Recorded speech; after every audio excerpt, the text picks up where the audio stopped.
warahmatullahi wabarakatuh. Alhamdulillahi rabbil alamin, wassalatu wassalam ala asyrafil anbiya'i wal mursalin wa ala alihi wa sahbihi ajma'in. Subhanaka la ilma lana illa ma 'allamtana innaka antal alimul hakim. La haula wa la quwwata illa billahil aliyyil azim. Rabbi shrah li sadri wa yassir li amri wahlul 'uqdatam min lisani yafqahu qawli. Allahumma iftah 'alaina bi futuhil 'arifin bik. Allahumma ja'alna minal ladzina yastami'una al-qawla fayattabi'una ahsana. Allahumma 'allimna mimma jahilna wa anfa'na bima 'allamtana wa zidna 'ilman nafi'a ya rabbal alamin. Qala Syekhul Musannif rahimallahu taala wa nafa'na bihi wa bi 'ulumihi fid dharain amin.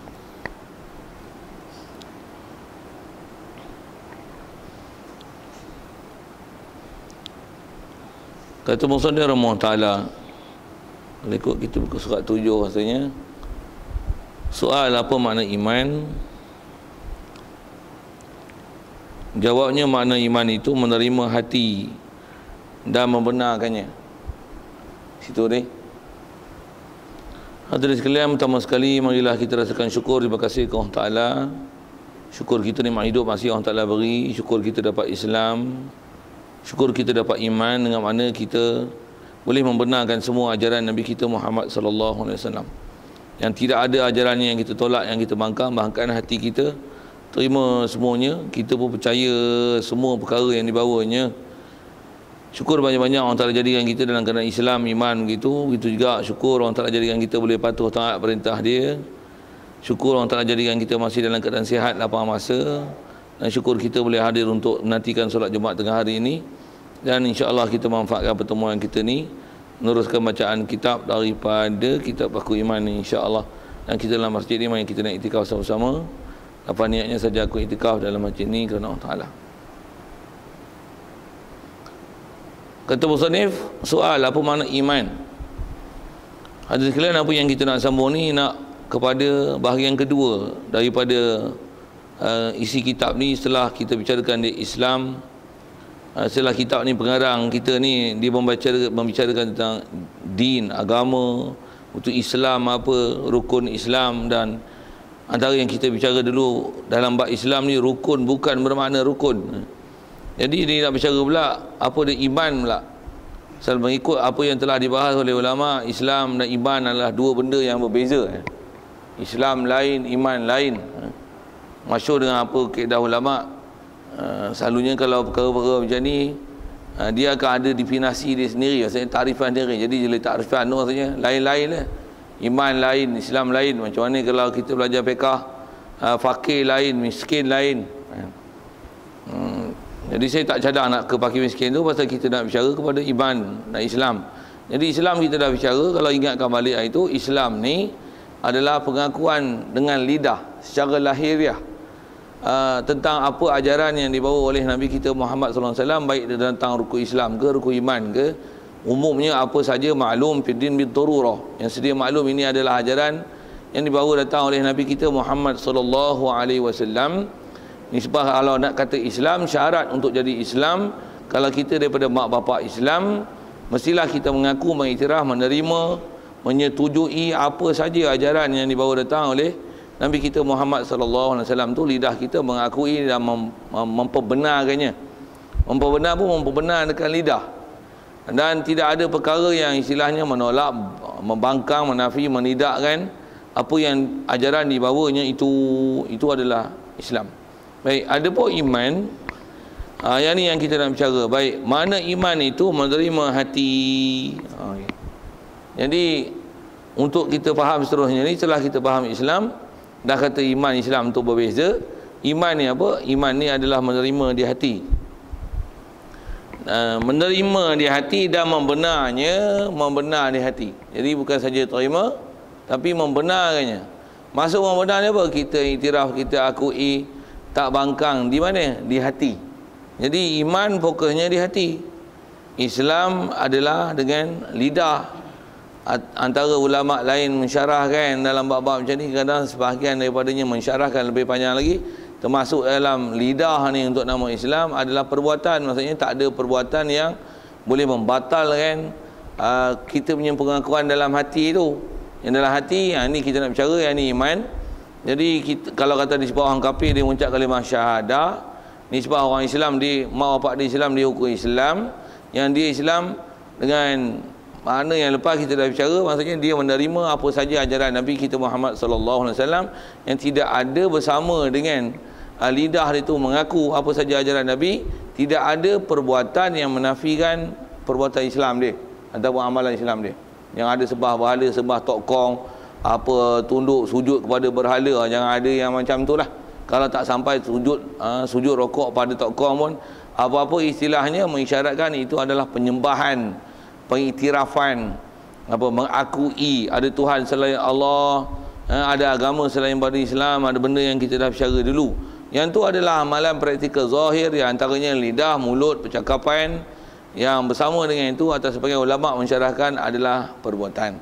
Jadi itu adalah istilahnya Islam. Jadi Islam ni adalah pengiktirafan dan pengakuan lahiriah, mulut dan perbuatan.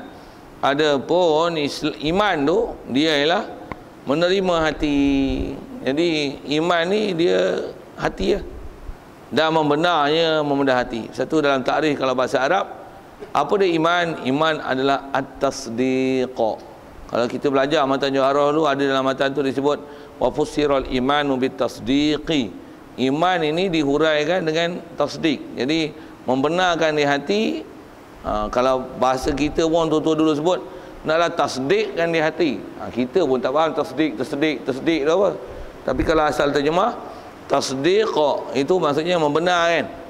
Membenar tu maksudnya hati kita menerima, mengiktiraf, mengakui, menyetujui. Bahasanya kalau bahasa kampung ni, kita telan apa saja ajaran Nabi di hati. Jadi telan di hati itu iman, pengakuan di lidah tu Islam.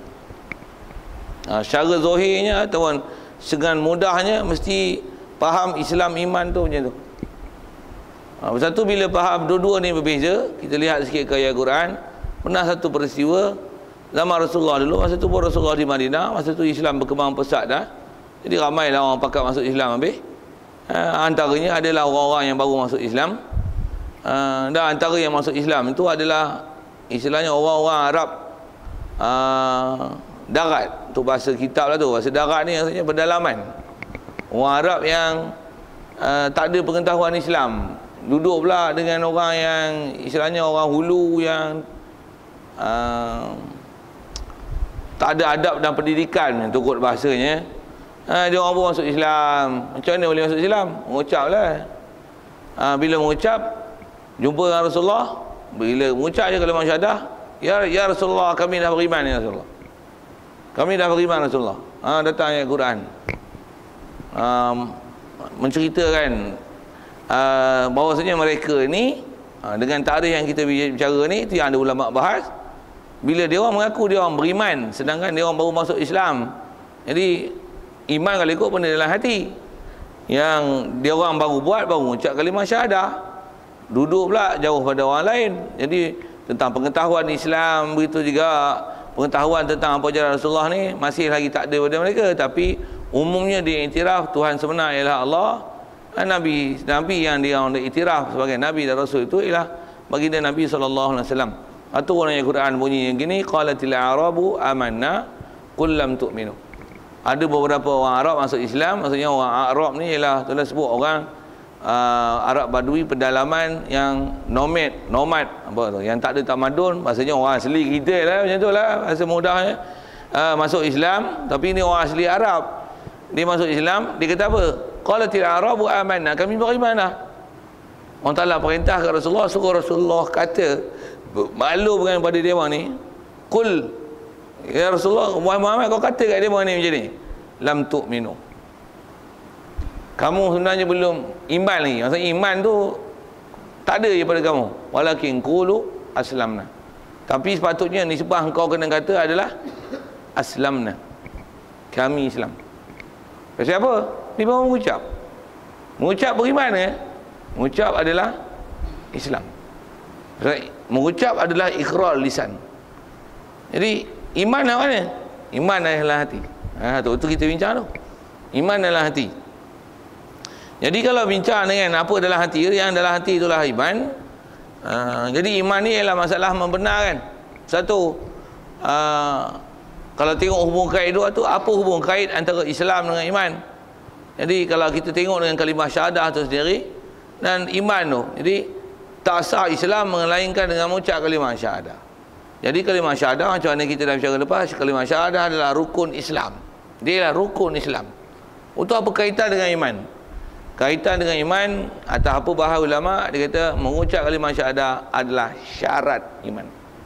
Dia syarat. Pasal apa pula syarat? Pasal iman adalah hati. Jadi hati siapa boleh bicara? Macam mana pun, apa dalam hati biasanya dia akan diserlahkan dengan perbuatan dan antaranya perkataan. Satu, siapa mengucap kalimah syahadah, dalam hati kita tak tahu, boleh jadi temberang, boleh jadi apa-apa, helah dia buat macam-macam untuk dia diiktiraf sebagai Islam. Hati perut kita tak tahu, tapi macam mana pun bila dia mengucap, kita nak kata apa dia? Islam. Sah Islam dia? Sah. Kalau katalah macam ni, barangkalinya dia menipu, khususnya kalau katalah orang kafir, dia nak menyelinap masuk dalam masyarakat Islam, dia nak menyamar, dia takut kena bunuh, apalah isu-isu macam tu, dia tahu dia mengucap kalimah syahadah. Bolehkah kita kata macam ni? Dia mengucap syahadah tu terberang ya, dalam hati dia tu sebenarnya bukan suka dengan Islam, mulut dia mengucap kalimah syahadah. Nanti Islam dia boleh bunuh? Tak boleh bunuh, melainkan ada sebab boleh bunuh. Apa boleh bunuh? Yang dia Islam satu hal. Cuma kalau kita lanjutkan pelajaran di situ, dah masuk Islam sudah satu hal. Kemudian bila di Islam, tengok ada tak hukum-hukum Islam yang sepatutnya macam mana kita belajar lepas, yang lahiriahnya sepatutnya dia iktiraf, dia terima. Dan kalau duduk dalam negara Islam, dia mesti terikat dengan hukum akam Islam. Tutup aurat tak? Semayang tak padu 5 waktu? Kalau dia tak semayang satu hal, dia tahu tak hukum semayang? Bila tak tahu, dia pergi belajar. Kalau dia duduk dalam negara Islam, negara pun melaksanakan Islam seluruhnya, dia mengucap kalimah syahadah, takkan duduk keren itu ya tak? Takkan bodoh ya. Di situ kita akan dapat nilai Islam dia betul tak betul. Kalau dia tak semayang, panggil dia. Kau tak semayang? Tidak. Siapa kau tak semayang? Itu yang ada hukum bekah tu. Kita hati buruk, kita tak tahu. Boleh jadi dia mohon, tapi bila dia Islam, dia terikat dengan hukum Islam. Duduk pula negara Islam, tak semayang. Subuh hari kau semayang tak? Tidak. Tu kau kena kodok sekarang. Apa kodok-kodok? Ikut aku nak semayang. Lain bunyi tu. Itu bukan iktiraf tu. Tu yang dari suku Islam sampai suruh dia tak mau juga, ancam dia dengan bunuh. Dia kata nak bunuh, bunuh lah. Bunuh. Tu hukum Islam. Tapi kita, negara kita tak ada lah macam tu. Tu yang jadi Islam bodoh tu. Masuk Islam bodoh tu kan? Masuk Islam, lepas tu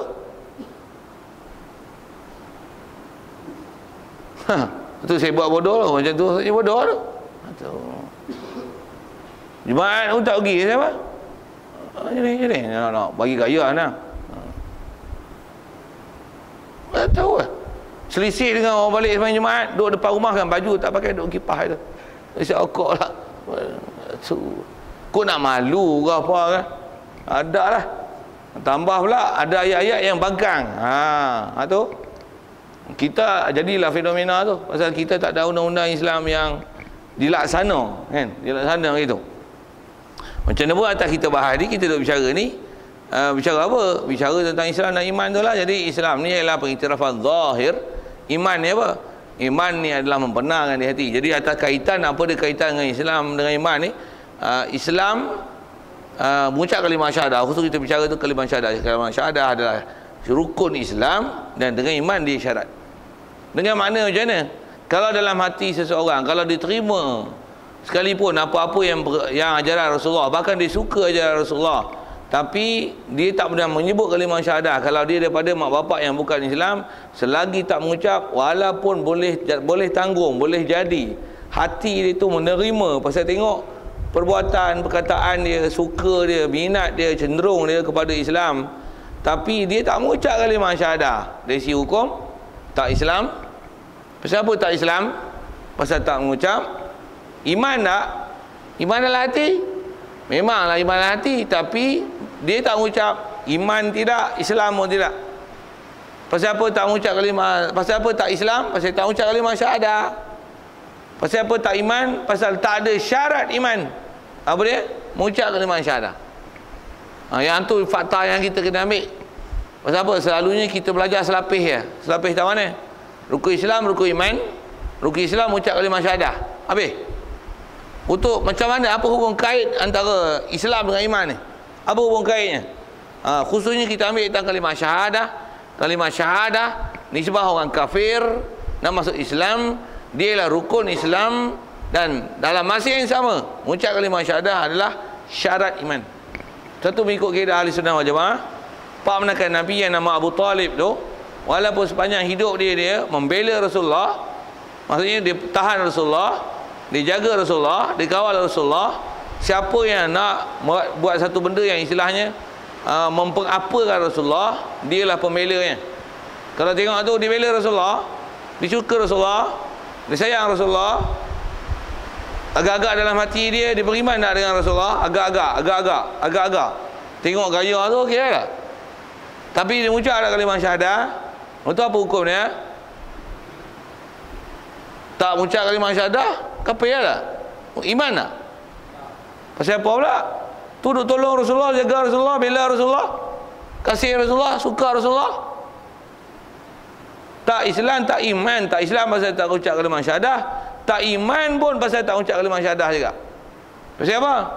Tak ucap kalimah syahadah, tak Islam pasal kalimah syahadah adalah rukun Islam, tak iman pasal apa pula? Pasal kalimah syahadah adalah syarat iman. Jadi kalimah syahadah tu dia rangkum dua tu. Rangkum tu mana? Dia adalah rukun Islam, kalimah syahadah juga adalah syarat iman. Satu kalau masih lagi kepada pak menakan Nabi tu, untuk dia kasih Nabi, dia cinta Nabi, dia bela Nabi, dia sokong Nabi, macam mana nak jawab tu? Tak boleh tanggung ada iman dalam hati. Bukan boleh katakan dia ni mati beriman, dia cuma tak ucap kalimah syahadah ya. Boleh kata itu? Atas bahasa ulama, muktamad ulama ahli sunnah wal jamaah, kita tak kata itu. Tak kata itu. Pasal apa? Pasal Rasulullah syarat kan untuk masuk Islam mesti qulu la ilaha illallah. Mesti sebut la ilaha illallah. Kalau hanya memada Islam iman itu, khususnya iman, untuk memada dalam hati, Rasulullah mesti akan kata i'tiqadlah la ilaha illallah. Boleh faham tak? Apa beza sebut dengan i'tiqad? Boleh faham tak? Maksudnya kalau ada para sahabat ni pada zaman tu lah, orang Arab Quraisy yang pada zaman tu pula siapa masuk Islam kena siksa. Siapa masuk Islam kena siksa. Dah tengok suasana kena siksa ni, alangkah bagusnya kalau Rasulullah kata gini, hampa tak payah sebutlah, tak payah sebutlah la ilaha illallah. Yang penting i'tiqad dalam hati pergi betul. Mu pegang dalam hati kata Tuhan sebenar ialah Allah, aku ni Rasulullah. Rasulullah akan kata macam mana? I'tiqadlah dalam hatimu la ilaha illallah Muhammad Rasulullah. Tapi Rasulullah kata gitu lah. Rasulullah kata gitu lah. Rasulullah kata macam mana? Sebut. Kalau bahasa Arab qulu. Bahasa orang putih kata apa? You must say this word. Bunyi orang putih ke lah. Mu kena sebut lah ni. Bunyi kita lah. Mu kena sebut lah ni. Sebut ni. Qulu la ilaha illallah. Tuflihu. Dalam masa yang sama dia kata apa? Man kana fi qalbihi misqala dzarrah la ilaha illallah Muhammad Rasulullah dakhal al-jannah. Siapa yang dalam hati dia la ilaha illallah Muhammad Rasulullah masuk syurga. Hak sebut dalam hati. Apa maksudnya tu? Dua-dua kena. Satu, atas isu kita bicara tentang Abi Talib, kaedah jumhur ulama ahli sunnah wal jamaah, kita tak kata apa-apa, kita tak kata dia itu Islam. Islam tak, iman tak. Tu apa? Bahasanya tak Islam, kafir lah. Sudah, cukup. Itu selesai. Jadi kalau orang bertikai lah, kerti lah nak jawab apa dia. Tu boleh tanggung dalam hati. Saya nak sebut tanda tadi. Untuk kalau ada orang kata dia tolong Nabi, dia bela Nabi, boleh jadi iman dalam hati. Dalam hati mana kita nak tahu, kita nak kata dia dalam hati dia kafir, dia tak beriman, padahal iman dalam hati. Dia tak ucap je tapi hati beriman. Macam mana tu? Jawab gini. Atas sebut ulama dia kata Abi Talib tu, yang kaedah kita ahli sunnah wal jamaah tu jelas ambil pada Quran, hadis dan amalan Rasulullah dan kaedah-kaedah yang ada, jelas rukun dan syarat itu Waktu Abi Talib tu yang dia bela Nabi siapa? Pasal itu anak menakan dia. Ingat tak? Anak menakan. Bila anak menakan, belah pula tu pada kecil. Mak ayah dia pun tak ada masa kecil lagi. Itu dia belah lah Rasulullah ni. Bahkan dia dengan anak dia sendiri, Abi Talib tu, Abu Talib ni, ayah dia pula lah. Anak dia Sayyidina Ali ya. Ali dengan Rasulullah ni adalah sepupu. Antara Rasulullah dengan Sayyidina Ali ni, dengan Ali anak dia ni, dia sayang lagi ke Rasulullah. Pasal apa? Kita pun kalau kita belah anak orang, pandang dari segi akhlak, tingkah laku, rajin khidmat, rajin buat kerja rumah, walaupun bukan anak sendiri, anak orang pun kita sayang. Sayang siapa? Pasal akhlak bagus. Jadi dia suka tu, suka tentang akhlak. Bahasa dia mudah apa? Suka moral. Bunyi modern sikit lah suka moral, hormat orang tua, khidmat, rajin, ingat tulang, gini. Kita sendiri pun kadang anak-anak sendiri kan malah nak apa. Orang main rumah rajin. Jiran kita kadang ada anak dara, rajin lah anak dara kita. Ya Allah, balok tidur aja. Sikit sebut. Sayang nak ke anak orang tu. Sayang pasal akhlak dia. Jadi dia sayang Rasulullah tentang akhlak, ibu anak menakan, keturunan dia, ada darah daging. Tapi adakah dia sayang itu atas dasar iman? Satu lah sikit. Satu, kita ni sayang sama-sama kita ni, diajar dalam agama kita, kita mesti sayang atas iman dan Islam. Kita bukan dasar atas sayang keturunan dan darah daging. Tidak. Satu, Rasulullah perang Badar, dia perang Badar ni perang apa? Bahasa dia disebut dalam kitab, dengan bahasa kita yang kita guna istilah tu apa dia? Perang Badar adalah perang saudara, perang saudara. Bunyi moden sikit lah, undak saudara bunyi nampak ulu lah dia. Perang saudara. Apa perang saudara? Perang adik-beradik, pak mentua, perang pak menakan. Ada belah Islam ni anak, belah kafir pak. Ada yang belah Islam ni pak, belah kafir anak. Ada itu adik-beradik, pak menakan, menatu, pupu, 2 pupu, 3 pupu, itulah istilahnya perang saudara. Perang saudara ni macam kita kampung Alai, tengok pecah dua. Perang saudara tu. Ni pak menakan aku, ni pak aku. Ni birah aku. Ni pak mentua, ni menatu. Tapi dok musuh. Dok musuh ni ada benda yang menyebabkan kelahi. Itu istilah kalau zaman Rasulullah perang saudara. Cuma kelahi tu pasal apa? Pasal Islam. Sayang dari sisi saudara ada, tapi biar main buat Islam kelahi. Yang ni yang turun ayat Quran bagi penegasan tentang kita ni walaupun ada talian darah, kalau kata sesiapa yang musuh Islam, tak suka dengan Islam, benci dengan Islam, apatah lagi memerangi Islam, walaupun pakmu, walaupun adik-beradikmu, walaupun saudara maramu, tak kira siapa saja. Kalau dia musuh Islam, istilahnya kita takkan berbaik-baik. Dan kalau kata perang, kalau nisbah suami isteri, satu Islamnya dia kafir, pisah laki bini. Sampai macam tu lah kaedah agama kita. Allahumma salli ala sayyidina. Anak surah Hadid tu lupa lah. Ke surah Hadid, surah Hasyri. Allahumma salli ala sayyidina. Lambat dah keluar. Lama tak sebut ya tu. Nak kata kaedah kita dalam agama ni, kalau kata bila ada musuh dalam bab-bab Islam, dalam bab-bab ajaran Nabi sallallahu alaihi wasallam, walaupun pak kita, kalau kata dia istilah jadi kafir, kalau ada kata esok sampai tahap kena perang, kita perang. Walaupun yang dibunuh tu pak sendiri. Katalah perang-perang ni jatuh pak kita, masa tu lawan, dia belah sana, kita belah ni, lawan. Bunuh pak sendiri. Ramalan ni bunuh pak sendiri bukan pasal agama, pasal nak reta. Tengok pak ni mapuh lambat sangat 3 tahun lah duk tidur. Pak nak jaga apa susah. Reta banyak, tapi dia pula tu waris. Betul lambat sangat. Bagi mapuh baik. Elok-elok bagi ubat, tak bagi ubat, bagi pula ubat lagi cepat mapuh ke. Macam mana? Cepat sikit waris. Jadi ada hak bunuh mak pak tu, tapi bukan pasal agama. Dan kalau ikut kita, hak tu dia kena sayang. Sayang pun sayang macam mana? Bukan sayang bagi makan minum. Sayang apa? Sayang jaga semayang dia. Jumpa tu balik semayang. Ayah, abah semayang lagi. Tak lagi. Jom, ambil wuduk. Ambil. Tu best. So, sayang tu bukan sayang bagi makan minum. Pak pun sayang. Kalau mau balik Jumaat dah kah?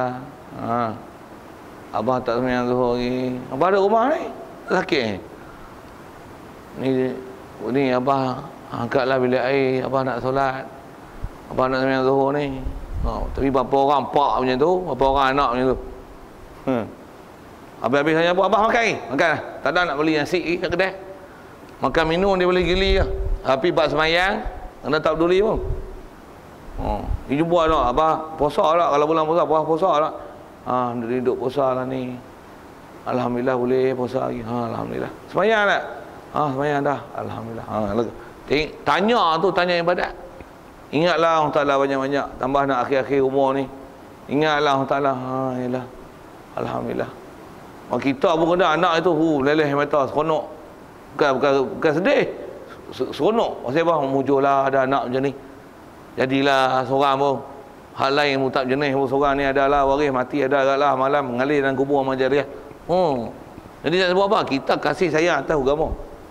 Bukan kasih sayang bab getah, bab keturunan semata-mata sebab keturunan ada tu.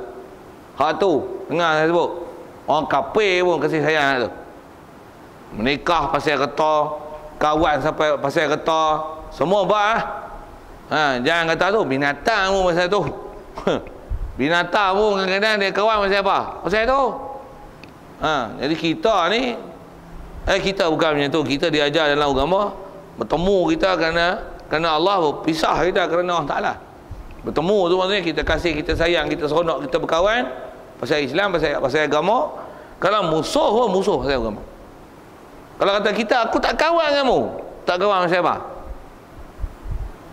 Masalah agama. Mu tak mau Islam, mu tak mau pergi sembahyang Jumaat, mu nak apa ni? Oleh kerana perangai mu je ni, aku dengan mu tekat ni lah. Sorry lah. Aku tak buat kawan orang macam ni. Kita tak buat kawan pasal agama. Bukan sabik pasal tak bagi gulai semangkuk. Gulai. Mu tak bagi gulai kat aku, kurang hajar mu. Mu tak kena Pak Melaka mu. Sabik tak bagi gulai, kelahi. Ya Allah. Aku tak ngaku anak tak ngaku Pak Melaka lah, Pak ada pula. Tu bab makan minum tak ada masalah, tak ada carilah. Kita kelahi bab agama. Satu Nabi datang, orang musuh dia pasal apa? Masalah agama. Satu sikit lagi, masih lagi kita duk bicara tentang iman ni, dan kita duk bicara tentang masalah asalnya ke Abi Talib tu. Satu kalau kita sebut ini kalau katalah ada orang kafir, soalnya boleh tak kita rasa sayang kat dia? Syarah guna. Boleh tak kita sayang kat orang kafir? Orang kafir, di atas kafir dia degil tak masuk Islam. Kalau nak sayang macam ni. Sayang macam mana? Sayang lah dia tak masuk Islam. Kalau masuk Islam molek sungguh. Kita pun dah jumpa ada ajak dia masuk Islam, dia tak masuk Islam. Sayang lah. Sayang tu okey. Tapi duk kafir tu, aku sayang kat dia pasal apa? Comel weh. Sayang pasal comel. Kalau buat bini comel ni, dia sayang pasal apa? Pasal comel. Esok mula muka herok esok macam mana? Tak teringin aku. Tak jadi tu. Tak jadi. Jadi kasih sayang seronok tu pasal apa? Pasal comel. Tengok harta banyak, sayang lah. Mu sayang mana? Sayang kereta tu. Pasal apa? Dia ni kalau kaya masuk Islam bagus ni. Jadi mu sayang dia masuk Islam tu kan, mu sayang kereta dia tu. Kalau sayang dia sepatutnya kena sayang dengan diri dia tu. Tengok mati tak masuk Islam lah. Ataupun kata tengok dia duk minat dengan Islam, duk ngaji Islam, kita cerita Islam, duk mai dengar, dia mai tanya kita bab Islam gini-gini. Dia tengok tak ada masuk Islam. Sayang. Macam mana pun selagi dia tak masuk Islam, selagi tak syahadah, kita nak doa dia tak boleh. Ya Allah, ampunkanlah dia, ya Allah, walaupun dia mengerti tak ucap kalimah syahadah ni, Kau Maha mengetahui dia suka Islam, ya Allah. Mungkin hati dia telah beriman denganmu, ya Allah, tapi dia tak mengucap, ya Allah, ampunlah dosa kita. Tak boleh. Boleh. Wa ma kana lil mu'minina an yastaghfiru lil musyrikin walau kanu aba'ahum. Orang beriman tak boleh minta ampun untuk orang kafir sekalipun yang kafir tu pak dah. Sekalipun pak dah. Satu ada orang bertikai, itu Nabi Ibrahim pernah doa ke pak dia. Allah Ta'ala jawab dalam Quran, wa ma kana istighfaru Ibrahim